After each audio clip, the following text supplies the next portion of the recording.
kita bisa berdoa. Bapak, kami sungguh mengucap syukur kalau sore hari ini Tuhan boleh berikan kami kesempatan untuk kami berkumpul dan bersekutu. Biarlah Tuhan berkati setiap hati dan pikiran kami, agar hati kami boleh seperti tanah yang subur yang siap ditanami oleh setiap kebenaran firman Tuhan, sehingga apa yang boleh kami dengar, apa yang boleh kami pelajari Tuhan, itu boleh bertumbuh dan boleh menjadi berkat dimanapun kami berada. Terlebih lagi Tuhan, Kau berdapati kami untuk semakin serupa lagi dengan Engkau. Terima kasih Bapa, di dalam nama Tuhan Yesus kami berdoa dan mengucap syukur. Haleluya. Silakan duduk teman-teman. Sebentar ya.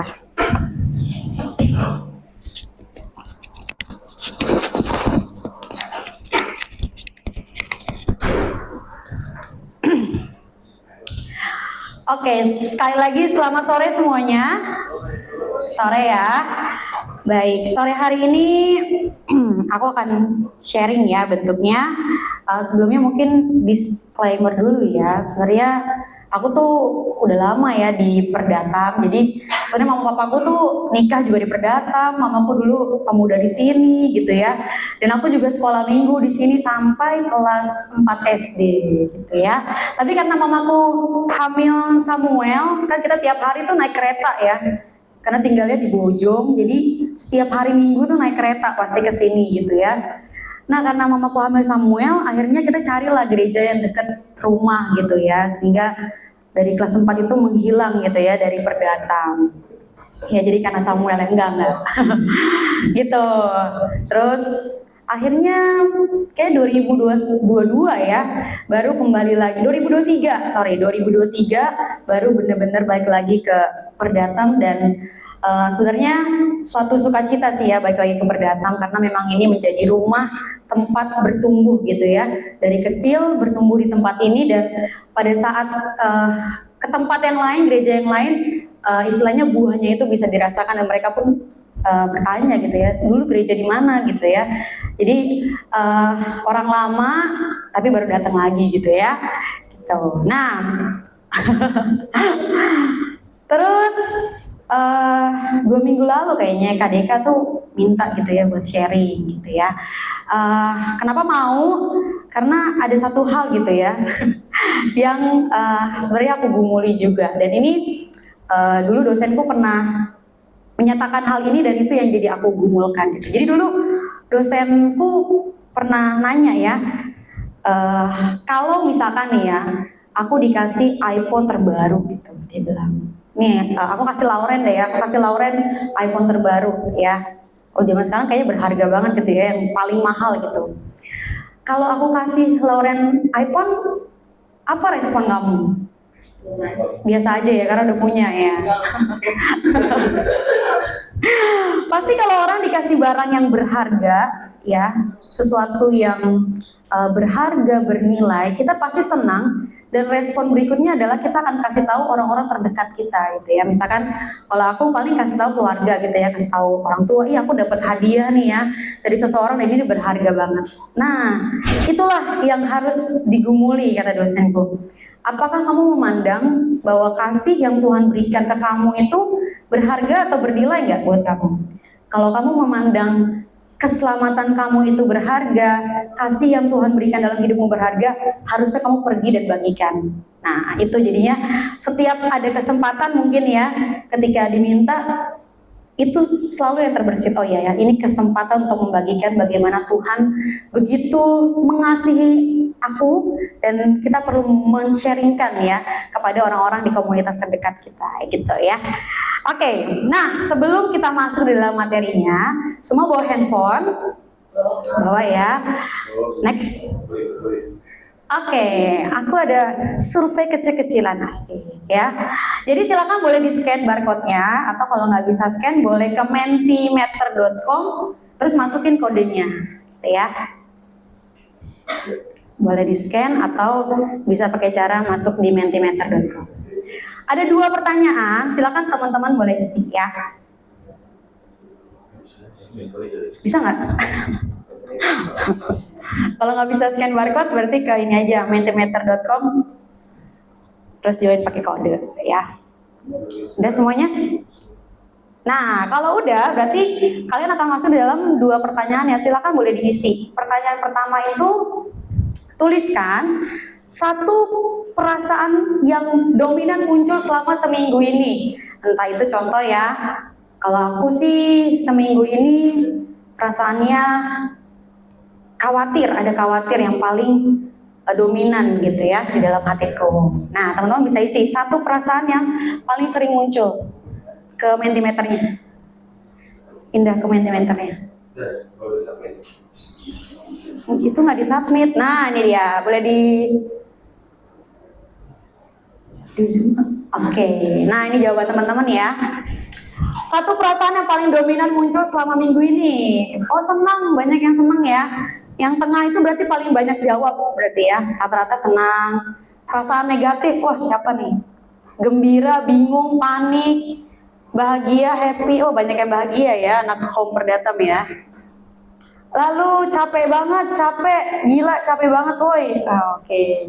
Capek, jadi 2 ya. Udah semua jawab? Irwan belum ya, jawab ya.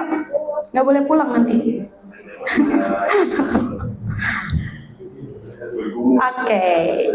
Bergumul ada juga ya. Kira-kira bergumul tentang apa ini ya? Tunggu dulu ya, biar kita lihat. Lelah, biasa aja. Siapa yang jawab biasa aja? Boleh angkat tangan? Enggak ya? Nggak mau ngaku. Oke, semua udah jawab? Udah ya? Kita next ke pertanyaan berikutnya. Di next aja, Muel. Next. Bentar ya, saudara-saudara. Ayo, Adi tolong bantuin dong. Ada 2 ini nih. Nah, itu dia. Nah, yang kedua, tuliskan 3 hal yang paling membuat kalian puas sama hidup kalian. Misalkan ya, yang pertama punya uang 10 triliun, ya. Punya istri, punya suami bule, gitu misalkan ya. Apalagi, jadi direktur. Nah, jadi tuliskan 3 hal yang buat kalian puas sama hidup kalian.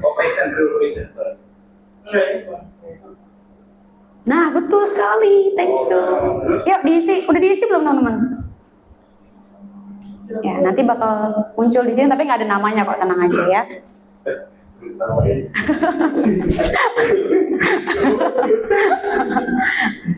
Silakan dituliskan 3 hal yang paling. Wah. Ini pasti jawabannya aku Kevin sih ketemu Kak Ola ya. Oke. Tolong diampuni ya. Jangan ada yang nyeri ya. Uang, oke. Kayaknya harusnya 3 ya. Ih, ketemu Kevin. Itu kan kamu.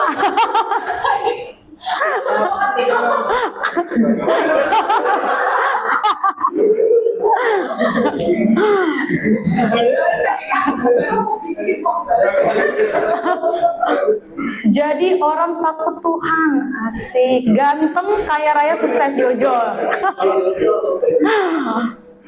Quality talk, ditaksir Jojo, dicintai Doi. Wow.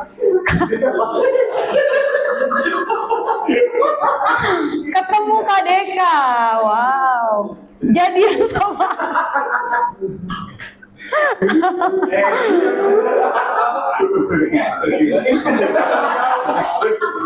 Ini kayak ngaco ya, benar jawabannya. Osmon jadi kurus. Osman karena di Kupang aja. Nanti kalau dia balik ke sini tahun depan ya Osman ya, balik kurus dia pasti ya. Oke, ketemu Kokev akhir semester. Kayaknya ini Jenny enggak. Siapa akhir semester kuliah? Irwan baru masuk. Kebawain lagi dong.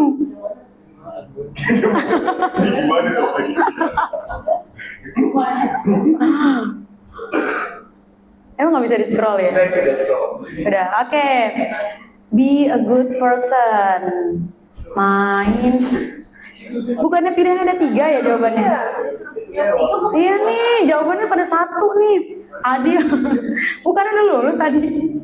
Oh belum. Oh, oke. Main. Ada lagi nggak yang belum isi? Meska udah isi belum? Belum. Ayo isi. Jadi ini jawaban yang benar yang mana ya? Nggak ada yang serius ya? Jawabannya naik kapal, AB bisa jalan-jalan, nyanyi bareng Kania, Osmos sharing di pemuda, minggu depan. Oke, thank you ya teman-teman ya sudah isi survei kecil-kecilan ya, karena ini berkaitan sama apa yang mau aku bawain ya. Boleh dikembalikan ke slide. Ya, sepanjang minggu ya kita mungkin merasakan perasaan ada yang senang, ada yang sedih, ada yang bingung, ada yang capek banget gitu ya. Nah, ada juga yang merasa bahwa kepuasan hidupnya itu ada di uang. Tadi ada yang jawab uang, ada yang jawab ketemu seseorang mungkin ya. Setiap kita tuh pasti punya istilahnya kehausan ya atau kepuasan di dalam diri kita. Nah, pada sore hari ini kan judulnya Come Thirsty ya, artinya datang kepadaku yang datang kalian yang haus seperti itu ya. Kira-kira kalau haus karena apa nih ya? Kita mau bahas bareng-bareng. Yuk, next. Nah, jadi berkaitan sama haus pasti berkaitan dengan minum ya. Nah, tubuh kita itu 60-70% adalah air. Bener nggak ya Kak Ola? Dokter soalnya Kak Ola. Betul ya? Oke, jadi tubuh kita itu pasti butuh banget yang namanya air ya. Coba kalau sehari aja ya kita nggak minum air atau kita dehidrasi, kekurangan air. Menurut teman-teman, apa sih yang terjadi sama tubuh fisik kita ini? Ada yang pernah dehidrasi nggak? Aku punya teman dehidrasi sampai dirawat ya. Ada yang tahu sebelum kita ke Kak Ola lagi sebagai dokter? Kalau kita ya tubuhnya kurang minum, apa yang akan terjadi sama tubuh kita? Pasti tubuh kita bakal kasih alarm. Lemas, pusing, bibir kering, ya, apalagi? Radang, bener nggak Kak Ola? Radang, bisa jadi, oke. Pasti ada Kak Ola. Jadi kita bisa validasi. Jadi ketika tubuh kita kekurangan air itu sudah pasti akan memberikan efek yang besar banget gitu ya buat tubuh kita. Nah, tapi kalau yang fisik ini kan kelihatan ya tanda-tandanya. Bagaimana dengan kondisi rohani kita? Karena tubuh kita ini bukan cuma fisik tapi juga ada tubuh roh ya. Nah, secara spiritual kira-kira apa yang terjadi sama tubuh kita kalau kita mengalami dehidrasi di rohani kita? Next. Ya, kita mau belajar nih kira-kira apa tanda-tandanya ya kalau misalkan kehidupan kita nih di masa muda sekarang, aku nih lagi ngalamin kekeringan rohani atau dehidrasi rohani ya. Kita mau buka dari Yohanes pasal 7 ayat 38 sampai ayat 37 sampai 38. Yuk. Kita buka bareng-bareng Yohanes pasal 7 ayat 37 sampai 38 ya.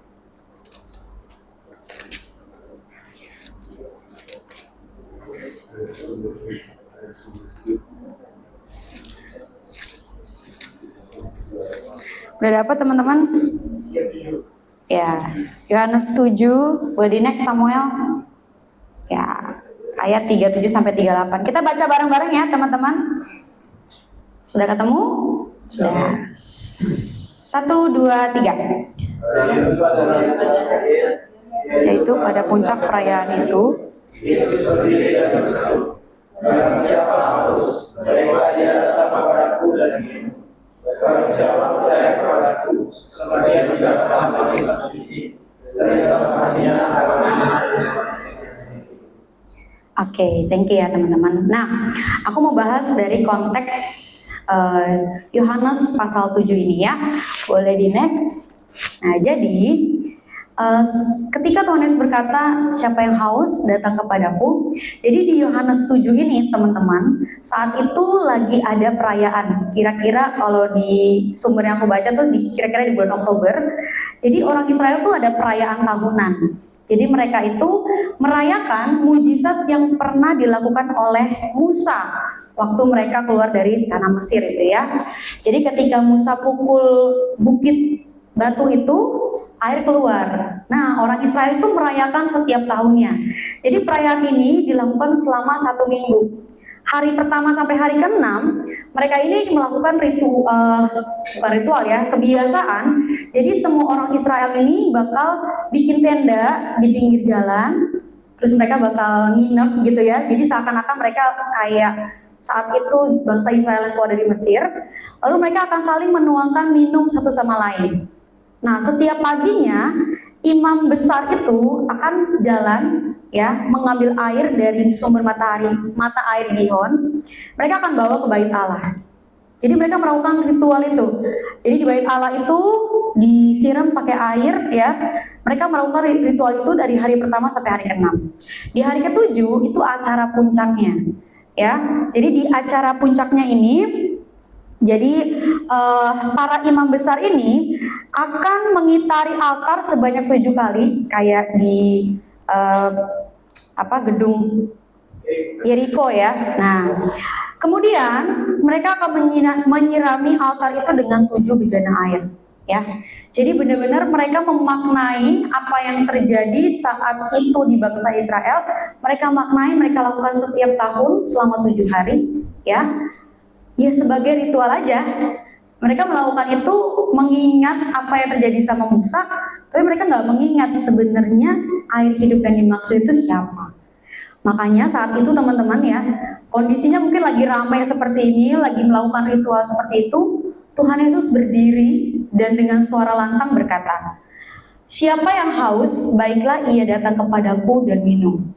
Nah, ternyata pas aku baca-baca lagi teman-teman, kalau zaman dulu ketika lagi di sinagoge atau di belajar gitu ya, guru-guru itu ketika mengajar harus duduk. Jadi sama rata sama muridnya, dan cara berbicaranya pun nggak boleh lantang, nggak boleh keras. Seperti itu. Tapi apa yang dilakukan Tuhan Yesus? Sebaliknya, dia malah berdiri, terus dia berbicara dengan suara yang keras. Nah, sebenarnya dari firman Tuhan yang kita baca ini teman-teman, Tuhan Yesus itu lagi mau mengatakan ya bahwa kalian ini lagi nyari apa? Padahal air yang kalian cari itu ada loh di tengah-tengah ini. Dan kalian hanya melakukan ritual yang kelihatan, kebiasaan-kebiasaan, ya. Tapi kalian sebenarnya lagi mengalami kekeringan rohani seperti itu. Nah, mungkin dalam kehidupan kita juga kita mengalami hal ini ya teman-teman. Contohnya aku deh ya, sibuk pelayanan, kesana kesini. Tapi sebenarnya dalam hatiku atau dalam jiwaku ini lagi ngalamin kekeringan rohani. Mungkin ada perasaan ragu, ada perasaan kecewa, ada perasaan akar pahit di dalam hatiku. Tapi bisa ditutupi dengan pelayanan-pelayanan yang dilakukan. Atau bisa juga kita bekerja ya, fokus sama kerjaan kita ngelihat kayak orang lain tuh lihat kayaknya bertanggung jawab banget nih orangnya, tapi kita nggak tahu di dalam hatinya itu lagi ada kekeringan rohani atau ada dehidrasi rohani yang membuat dia sebenarnya dari dalam tuh ada perasaan yang ragu, cemas, kecewa seperti itu ya. Boleh next. Jadi ini ya yang tadi yang aku bahas tentang bagaimana Tuhan ini menganggap bahwa ini serius loh apa yang aku katakan, karena beberapa bulan lagi dari kejadian ini ya teman-teman, Tuhan Yesus itu akan disalib. Tapi dia masih melihat bahwa, waduh, orang-orang yang ikut aku nih ngelakuin semua ritual nih, ngelakuin kegiatan-kegiatan agamawi, tapi hatinya itu masih kering. Mereka masih mencari Mesias yang mana ya, Mesias belum datang. Kayak gitu. Jadi kita boleh pikirkan ya teman-teman dalam diri kita masing-masing. Iya ya, apakah dalam kehidupan kita, apakah kita mengcover semua ini, padahal di dalam hati kita juga masih perlu yang namanya Tuhan untuk menyirami hati kita, ya. Oke. Next. Nah, ini ya tadi aku sampaikan, jangan sampai aktivitas rohani ataupun aktivitas kita sehari-hari itu dapat menyembunyikan kekeringan rohani yang dalam tubuh kita. Yuk, next. Nah, ini mungkin ini ya, tanda-tanda kalau tadi tubuh kita ketika kekurangan air kasih tanda bibirnya kering, radang, ya. Tapi ketika kita mengalami yang namanya dehidrasi rohani, kita bisa lihat ya teman-teman dalam diri kita masing-masing. Mungkin ada perasaan cemas berlebihan, rasa bersalah, murung, ya. Aku mau cerita sedikit ya. Dulu waktu zaman kuliah 2020 itu kan zamannya COVID ya.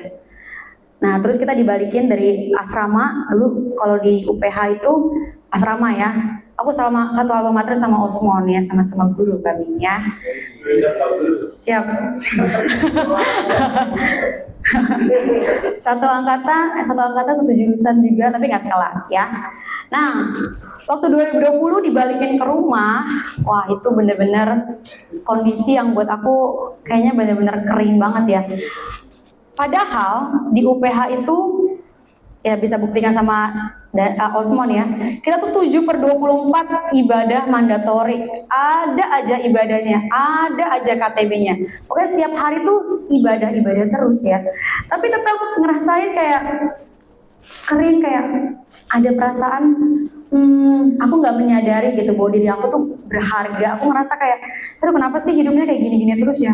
Kok masalahnya nggak selesai-selesai gitu ya? Jadi di saat COVID tersebut kita dirumahkan, aku ngalamin yang namanya kekeringan rohani itu, ya. Bersyukurnya sadar ya akan kekeringan hal itu. Ya, jadi teman-teman juga pasti ngerasain ketika di dalam rumah, ya. Saat COVID itu kan semua dirumahkan ya. Akhirnya aku berlima ya. Aku punya kakak satu, sama papa, jadi kita berlima di dalam rumah. Pasti ngerasain bagaimana struggle-nya secara finansial, secara relasi. Belum lagi di tahun 2020 itu aku lagi nyusun skripsi, jadi udah full deh. Semuanya dirasain gitu di dalam tubuhku. Dan juga dari hal itu aku ngerasain kekeringan, dan kalau kita ngerasain kekeringan yang aku rasain ya, aku jadi nganggep diri aku tuh, kok gue kayaknya sial banget ya. Kok masalah 1 datang, 2 datang, 3 datang, tapi Tuhan tuh ngerasa kok diem aja ya sama kondisi yang ada. Yang pertama tentang keberhargaan diri. Yang kedua mikir ya, aduh kalau kayak begini terus masa depannya mau apa? Akhirnya apa? Ujung-ujungnya meragukan Tuhan. Ini Tuhan kok kayaknya aku udah melayani Tuhan rajin ya, tapi kok masalah-masalah hidupku kok nggak selesai-selesai. Itulah yang aku rasain ketika mengalami kekeringan rohani. Jadi meragukan, mempertanyakan Tuhan itu, ya. Nah, teman-teman juga mungkin bisa memikirkan ya bagian-bagian teman-teman ketika mengalami kekeringan rohani itu. Dan ini proses yang berjalan terus ya teman-teman. Bukan waktu saat COVID aja aku ngerasain itu. Pasti di dalam proses perjalanan kita mengiring Tuhan, perasaan-perasaan ini terus muncul.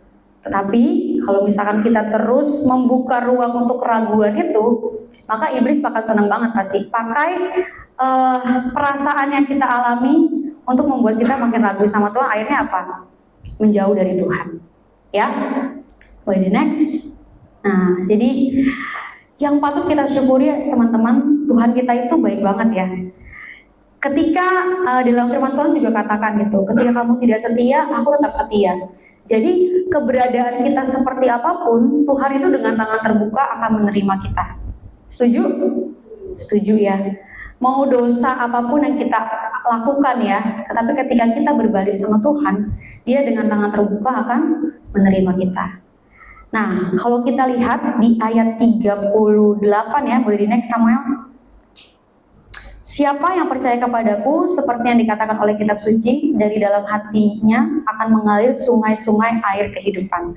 Nah, jadi kalau misalkan kita ngalamin yang namanya dehidrasi atau kekeringan rohani, caranya hanya satu, ya, datang sama Tuhan dan kita meminta Roh Kudusnya untuk memampukan kita ya. Karena kalau di ayat 38 itu, kalau di Alkitab yang terjemahan lama tuh bilangnya aliran baru, aliran air ya, mengalir aliran air. Nah, kalau di bahasa aslinya itu teman-teman, aliran airnya tuh bukan yang kecil tapi kayak banjir. Jadi ketika kita kering, kita datang sama Tuhan, kita minta pertolongan Tuhan, maka Dia akan memberikan kekuatan. Makanya digambarkan kekuatan itu datangnya kayak banjir gitu ya. Berarti kekuatan yang besar Tuhan akan berikan untuk kita bisa ngelewatin masalah-masalah tersebut. Jadi ketika kita ikut Tuhan, kita menerima Tuhan, bukan berarti masalahnya hilang ya. Tetapi yang Tuhan janjikan adalah seperti ini ya teman-teman, bahwa Dia akan memberikan kekuatan yang lebih daripada yang kita punya untuk melewati masalah tersebut. Ya, jadi istilahnya reward ya, kalau kemarin Kak Andaro bilangnya, apa sih yang kita dapetin ketika kita kekeringan ya, kita datang sama Tuhan, ini kelegaan yang sejati itu yang kita dapatkan ya, damai sejahtera ketika kita ada masalah, kita bisa ngelewatinnya, itu adalah reward yang bisa kita dapatkan ya.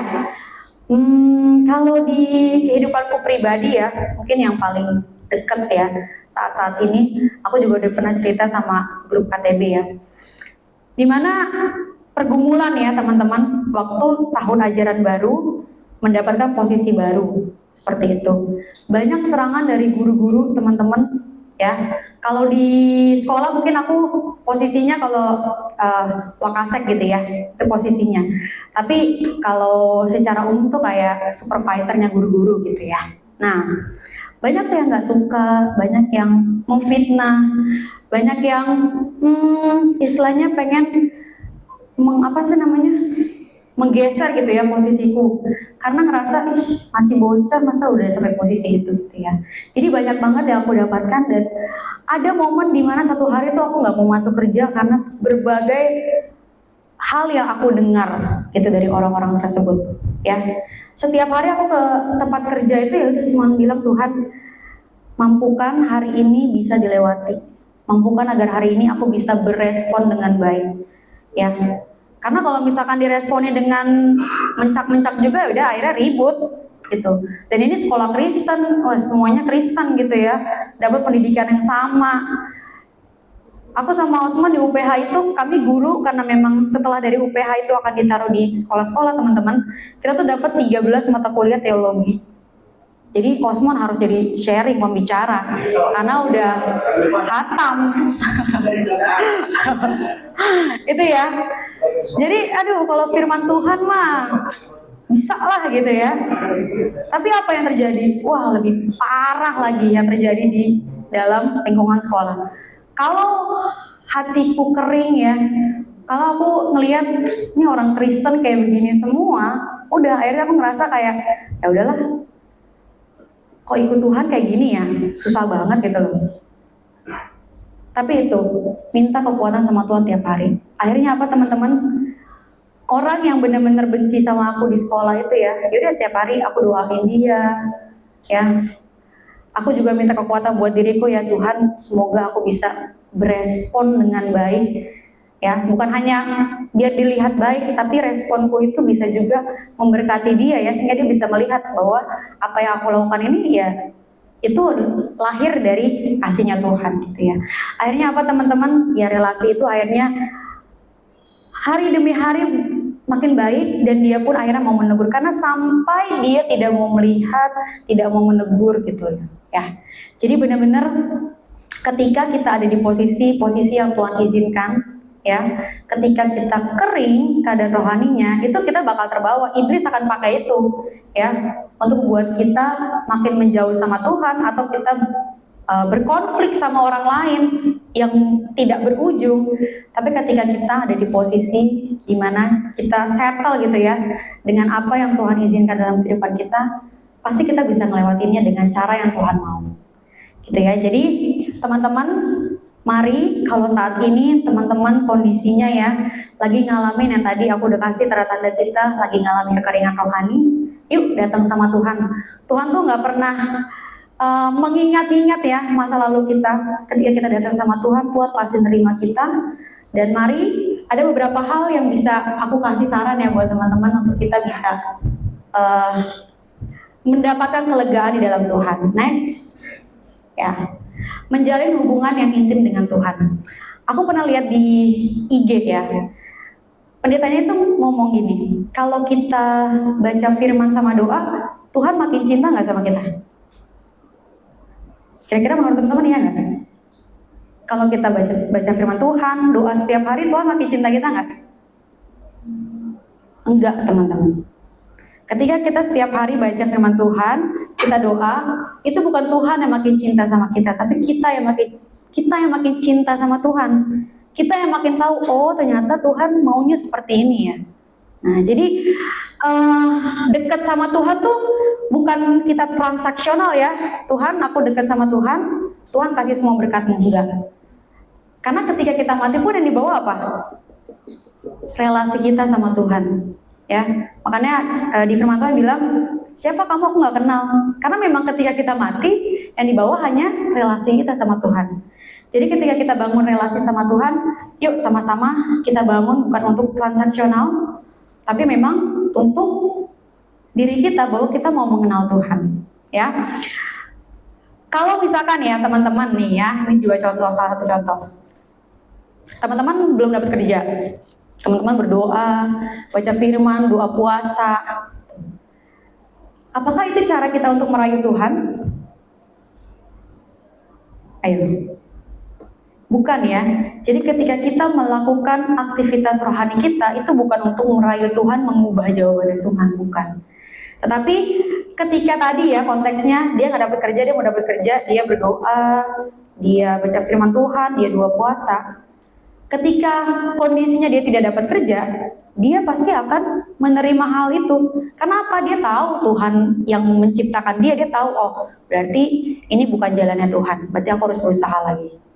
Nah jadi ketika kita berelasi sama Tuhan, yang mau aku tanamkan adalah jangan sampai kita menuntut sesuatu yang transaksional. Saya ngelakuin lebih, berarti Tuhan harus kasih aku lebih, bukan. Tapi itu membangun kita untuk semakin kenal Tuhan. Pasti ketika kita bangun relasi dengan Tuhan, kita makin cinta Tuhan dan kita makin tahu Tuhan maunya apa dalam kehidupan kita, ya. Yang kedua, ikut komunitas yang menuntut pada pertumbuhan iman. Ini udah pasti sangat membantu ya teman-teman. Komunitas yang bisa membantu kita untuk bertumbuh di dalam Tuhan. Ya, cari komunitas yang paling tepat, kakak rohani ya yang bisa membantu teman-teman untuk bertumbuh di dalam Tuhan. Ya. Yang ketiga, perbaharui pikiran kita setiap hari sesuai dengan kebenaran firman Tuhan. Nah, kalau ini caranya ada sumur. Mari kita belajar untuk cinta Tuhan itu bukan cuman kita berdoa, kita baca firman Tuhan. Karena firman Tuhan ini kaya banget ya teman-teman. Jadi teman-teman, kalau cara aku pribadi, yang waktu dulu aku lakuin ketika zaman COVID, kembali ke ceritaku, aku baca buku. Nah sebenarnya itu sharing aku dari buku ini, Come Thirsty, dari Max Lucado ya. Aku baca buku ini waktu COVID menerpa ya. Jadi itu sangat membantu aku ya untuk melihat diriku. Itu caraku adalah baca buku untuk bisa menata cara berpikirku. Oh ternyata Tuhan itu yang mengasihi aku tuh seperti ini ya. Ternyata kasihnya Tuhan yang besar tuh seperti ini. Walaupun yang aku pelajari nggak banyak ya, tapi seenggaknya membuka cara berpikirku. Oh iya ya, cinta Tuhan tuh nggak harus transaksional. Karena Tuhan tuh udah kasih lebih dari apa yang kita dapatkan. Misalkan ya, Tuhan aku mau ini dong, aku mau dapat pekerjaan yang bagus misalkan ya. Aku doa dan segala macam. Padahal Tuhan tuh udah ngasih segalanya loh teman-teman dalam hidup kita. Bahkan sampai anaknya yang tunggal pun dia kasih buat kita. Jadi kalau kita bilang Tuhan itu nggak jawab doa kita atau Tuhan tuh nggak ada, rasanya kayak nggak adil banget ya. Kalau Tuhan bisa ngomong, ya kan udah dikasih semuanya. Ya, kehidupan kekal, anaknya yang tunggal untuk menyelamatkan kita pun sudah dikasih. Lalu kita bisa bilang Tuhan nggak jawab doa kita? Tidak. Ya. Dan yang terakhir, minta pimpinan Roh Kudus. Setiap hari pastikan kita ada di dalam hadirat Tuhan, minta pertolongan Roh Kudus. Karena gak mungkin ya teman-teman, aku percaya kita tuh untuk jadi yang baik itu susah banget. Karena keinginan kita tuh banyak, motivasi kita itu pasti ke diri kita sendiri. Tapi ketika kita minta pimpinan Roh Kudus, pasti akan dimampukan gitu untuk melihat kira-kira apa sih yang Tuhan mau kerjakan di dalam kehidupan kita. Ya, jadi itu teman-teman sharing aku pada sore hari ini. Biarlah kita boleh spiritual check up ya diri kita. Kira-kira aku ini lagi ngalamin kekeringan atau dehidrasi rohani. Kalau memang aku mengalami itu, datanglah pada Tuhan ya. Dan kita ngelakuin cara-cara itu. Mengenal Tuhan lebih lagi itu ya melalui dengar khotbah ya, atau baca buku, baca firman Tuhan, sehingga kita makin kaya lagi kenal Tuhan. Dan kita bisa melihat bahwa apa yang terjadi dalam kehidupan kita tuh semuanya atas izin Tuhan. Dan kita jadi bisa makin melihat ya bahwa proses yang Tuhan izinkan itu makin mendewasakan kita, makin membuat kita itu semakin serupa lagi dengan Tuhan ya. Terakhir, nah teman-teman tahu nggak fun fact tentang rusa? Aku waktu dengar fun fact ini aku ngerasa kayak, oh ternyata firman Tuhan tuh ngomongin rusa mulu, ternyata tentang ini ya. Ada yang tahu fun fact rusa? Jadi rusa itu teman-teman, ya. Rusa itu dia kalau dehidrasi, badannya akan mengeluarkan bau yang sangat dikenali oleh pemangsanya. Jadi dia itu nggak boleh dehidrasi. Kalau dia dehidrasi, mangsanya pasti tahu dia ada di posisi mana. Gitu, ya. Makanya Tuhan bilang, seperti rusa merindukan sungai yang mengalir, demikianlah jiwaku. Itu karena itu, kalau kita ya gak dekat sama sumber air kehidupan itu, iblis akan sangat mudah menghasut kita. Iblis akan sangat mudah ya menghasut pikiran kita untuk mengintimidasi. Masa lo pelayanan kan habis ngelakuin dosa ini? Ya, emang lo layak pelayanan, kan keluarga lo broken. Emang lo layak ya ngelakuin pelayanan Tuhan? Kan keadaan lo seperti ini. Sangat mudah sekali untuk iblis pakai cara-cara itu kalau kita jauh dari rusa, jauh dari masa jauh dari rusa ke Bogor dong. Emang di Kalibata ada rusa? Oh ada, wow keren sekali. Oh di Pahlawan, iya benar-benar makan pahlawan. Berarti hanya harus tinggal di Bogor sih biar banyak rusa ya. Oke, jadi itu fun fact yang membukakan mataku. Oh ya, kalau aku nggak dekat sama sumber air kehidupan, pemangsa-pemangsa ini akan sangat mudah ya mengacaukan pikiranku, menghasut aku untuk jauh dari Tuhan. Oke, itu saja firman Tuhan sharing aku pada sore hari ini ya teman-teman. Biarlah boleh memberkati kita semua ya. Oke, aku ada pertanyaan refleksi. Asik. Next. Nah, kelompoknya yang tadi aja gimana? Boleh? Boleh kelompoknya yang tadi aja ya. Kelompok 1 di sini, kelompok 2, 3, 4. Ada 3 pertanyaan ya. Teman-teman boleh bagikan seperti apa tanda atau alarm yang diberikan oleh jiwa kalian ketika merasa sedang jauh dari Tuhan, ya. Yang kedua, kalau kalian ada pengalaman boleh diceritakan ya, perasaan lega dari Tuhan itu seperti apa sih ketika kalian dekat sama Tuhan, ya. Dan yang ketiga, komitmen apa, langkah kecil apa yang mau kalian lakukan agar nggak jauh-jauh dari sumber air kehidupan. Ada yang mau ditanyakan?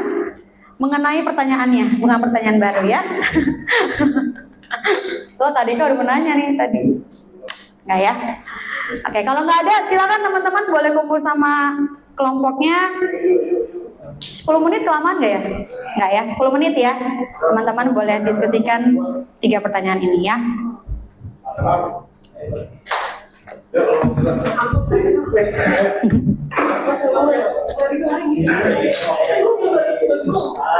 Sini kalian sampai ini kelompok 2. Pena mau situ. Oh enggak. Gue udah kebanyakan, kamu mau masuk. Iya, 2. Kelompok 2 aja. Kan ada apa ya? Ayo udah deh, iya deh. Ini udah 5 kan? Berarti kan ya ada Frankie. Pakai sini beli. Boleh di sini.